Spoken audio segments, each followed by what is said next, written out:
Hey guys, how's it going? This is Dr. Dave. Dr. John. And today's video is going to be a second part of the series on a couple of different exercises that will help with the CT junction upper back part of your spine. So where many of us are having the forward rounding of the shoulders, the hump in the back issue. So in the previous video, we had already discussed 3 different stretches that help with that. And Dr. John's got a phenomenal stretch slash exercise, I guess, that he's been prescribing for a lot of patients that's been getting great positive feedback. So for that exercise, I'll let him go ahead and take it away. And not only does this kind of tackle, that CT junction, but a lot of the times patients will have, pain in between their shoulder blades, right up next to their spine. This helps strengthen the muscles that are next to the spine, helps it bring it back, so that we are taking pressure off of those bones, and we talk about it a lot, joint compression. Yep. So basically what we're trying to do with this is get rid of the forward rolling of the shoulders. Yep. And strengthen some of the support muscles for our shoulders in the back. And then besides that, also just overall mobility, because a lot of what we really focus on with patients is trying to get back to function. So being able to just move the way that you're supposed to. From a postural perspective, even if you have some permanent issues with your spine where you always have a little bit more of a hunch in the back like me, which we discussed in the last video, then that would be something where this type of exercise is still great for you because you might not be able to change the curve structure, but you can increase mobility and be able to use your arms more. So we actually have Dr. Max that's gonna come on in frame and help Dr. John demo it.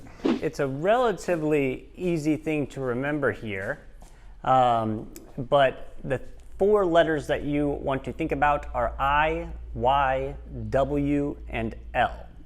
And the key to this, it's very similar to yoga in a lot of ways, where you really want to be stretching and elongating as best you can.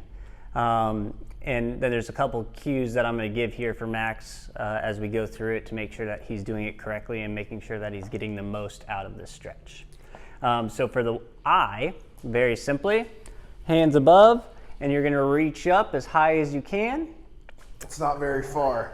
And then he's going to go to Y, like the YMCA. So it's a little too far out, but you're going to come up and you're going to reach, really extend those shoulders up and out.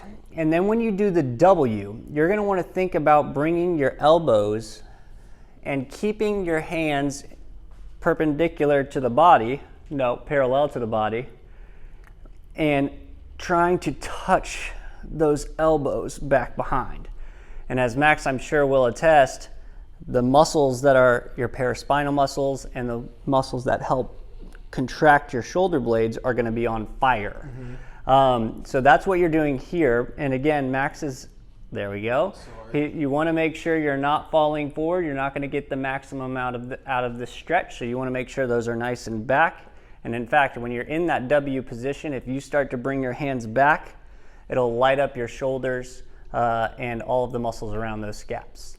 Then the last is the L, where you're going to bring your hands straight down. Make sure you're not letting them fall forward. I need it. He does. And truthfully, a lot of us need it, especially males, because we tend to go into the gym and work out that chest.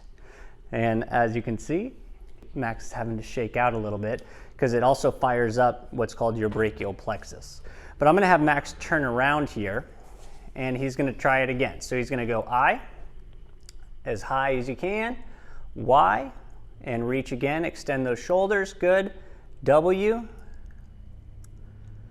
and right here is where we're starting to fire up. You'll feel it up here along the top of the shoulders as well, and then the L. So let those arms fall down, and make sure you're trying to keep them back as much as you can. Awesome. So what did we decide we're going to call that video? I mean, that exercise. I will do it. I will. The I will exercise. So if you haven't tried it yet, say I will. Go ahead and give it a try.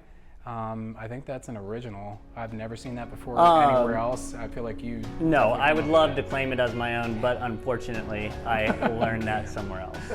Alrighty, well, anyway, that's the I will exercise, so definitely give it a try. Ask one of us docs about it if you have further questions when you're in the adjusting base.